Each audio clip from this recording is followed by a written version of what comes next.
into the KRC Power Steering start zone comes Carson Quapple, and we are green flag here in the accelerated GFX.com 125.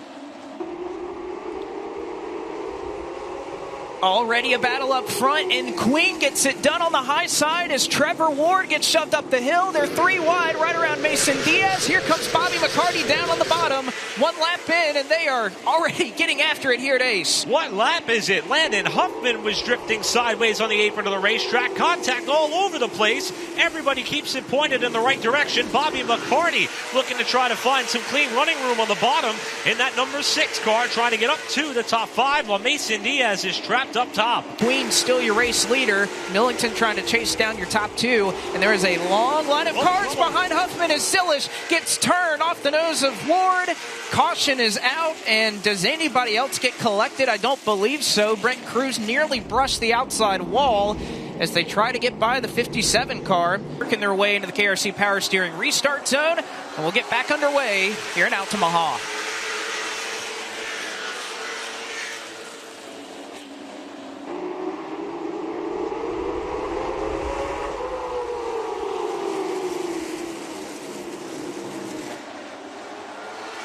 Another lap led there for Brendan Queen. The battle now is for second between Ryan Millington, Carson Quapple, and I tell you what, Bobby McCarty has a car that he can do something with here as they nearly make contact behind him. As a little brush up there from Mason Diaz, perhaps, off the back of Bobby McCarty. Millington, former track champion here at Ace, underneath that of the most recent winner, while Bobby McCarty in the number 6 waits in the wings. You talk about the benefit of experience coming into tonight. Nobody had turned more laps than Bobby McCarty at Ace Speedway in Solid Rock Carriers Cars Tour late model stock competition. He's adding to that total and working his way to the front as Millington has cemented second spot and sets his sights on Butterbean. But there's also many others that may be biding their time as Millington doesn't get off of 4. Here comes Quapple to the bottom side for second in turn 1. Yeah, Millington got awfully loose there off of turn number 4 and allows that run for Quapple to go down to the bottom. And now if you're Millington, how hard do you defend and how hard do you go? Because you know that McCarty's behind, and with the preferred groove being down here on the bottom at Ace Speedway, it's going to be tough to get off that top lane.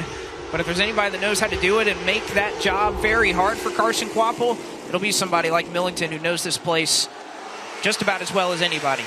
Brendan Queen has got to be looking up in the rearview mirror and loving what he is seeing as this side-by-side battle for second continues between our current point leader and defending champion Carson Quapple inside a former race winner here, Ryan Millington. They touch off the 4th corner, and here comes McCarty looking for 3rd. Was just about to say, a clean racing between those two, and two very level-headed drivers, and the 8 of Carson Quapple and the 15 of Ryan Millington. You see a little bit of a brush there, but that's just short track racing as McCarty now up to 3rd.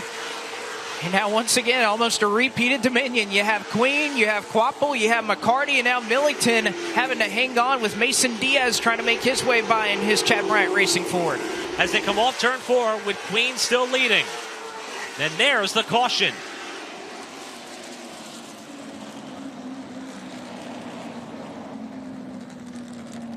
We are looking for confirmation to see if our math has worked out as far as this being the competition caution.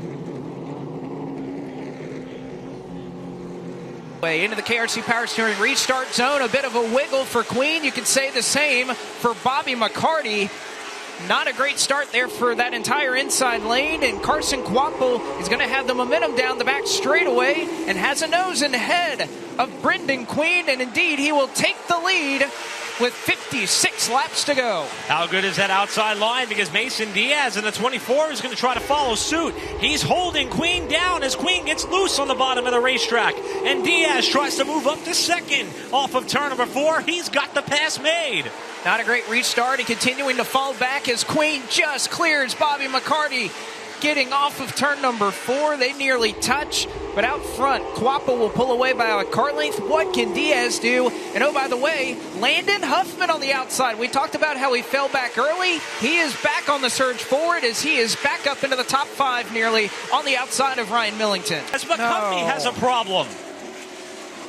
Chad McCumbee, who had been running in 6th, we chronicled it a little bit earlier, has a problem and believe he may have a tire going down on that number 16 Aaron's Ford. Into the KRC Power Steering restart zone. The answer this time is no, as Bobby McCarty's smoke out of the back of the number 6 car. Well, you got to hope he's not laying down fluid because everybody else is looking for a way to get by. McCarty, perhaps with damage, now the caution flag will fly. McCarty was running second on the inside lane, and his car has gone up in smoke, and you see everybody trying to dodge what may be some fluid coming out from the back of that number 6 car. We'll see if he can get a better launch this time. He's going to have a nose to the outside of Carson Quapple, 32 laps to go. Can he maintain it as they work off at turn number 2? It looks like he can, and he is there to the outside of Quapple. All the while, Brendan Queen trying to fill the void on the bottom side to stay with Quapple as he runs up high off the corner. There's the 8 car, and he has got the lead at the line by less than a car length. Diaz tries to cut down to the bottom and get inside, but he can't make it happen. And I thought maybe there was going to be a little bit of a touch right there as Trevor Ward was running mere inches off of the wall in turn 2. Quapple able to escape for the race lead. Second to Diaz, third to Queen, who gets benefited a little bit by being able to move up on that restart. Millington has had a late race surge, as well as that driver on the outside in the number 10, who has worked up about 8 spots since the drop of the green flag. Caden Honeycutt looking awfully strong right here, and a big move looking to the inside of Ryan Millington. Up front, battle for third. Millington to the inside. Perhaps we'll exchange a door right there with Brendan Butterbean Queen. Millington at the stripe will have third. Honeycutt will try to pounce as well. Honeycutt jumping to the bottom. This is not good from a championship form, or I should say a championship perspective for the 03 car. Still a great run tonight. He's going to fall to 5th as Honeycutt makes the pass.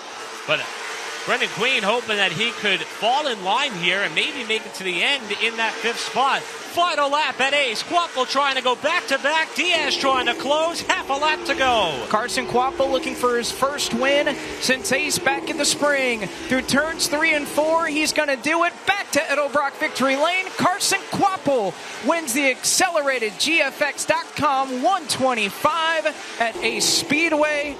Mason Diaz in second.